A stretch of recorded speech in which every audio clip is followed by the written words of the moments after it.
Messieurs. Et hier soir, c'est le Parti socialiste qui tenait son dernier grand meeting régional pour ces élections européennes. C'était à Saint-Jean-de-la-Ruelle, près d'Orléans. Un parti socialiste qui a réussi à se montrer rassemblé. Tous les courants étaient présents dans la salle. Pierre Bouchenot, Yves Leblois.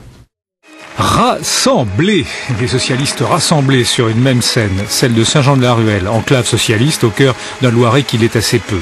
D'abord, il y a Jean-Pierre Sueur, proche de Martine Aubry. Je crois en l'Europe qui fait battre les cœurs ensemble.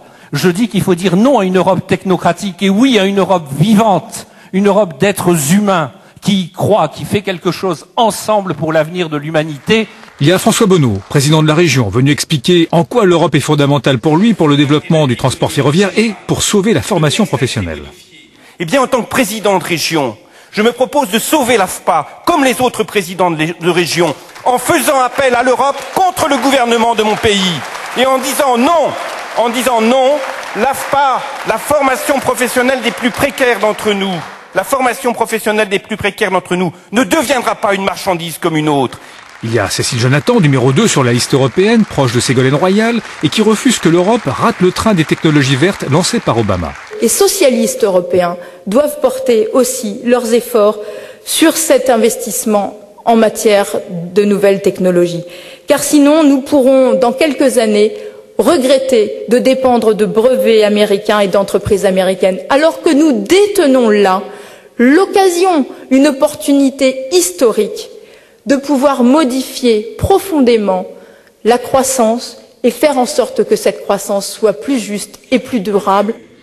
Enfin, il y a Henri Weber, proche de Laurent Fabius, numéro 1 sur la liste européenne. Il explique pourquoi il a choisi l'Europe comme mandat politique.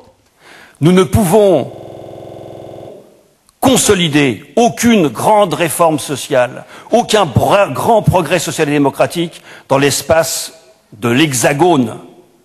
Si nous voulons consolider nos services publics, regagner le plein emploi, démocratiser nos institutions, faciliter l'accès de tous à la culture et à l'éducation nationale, il faut développer tout cela au niveau continental et le défendre au niveau continental.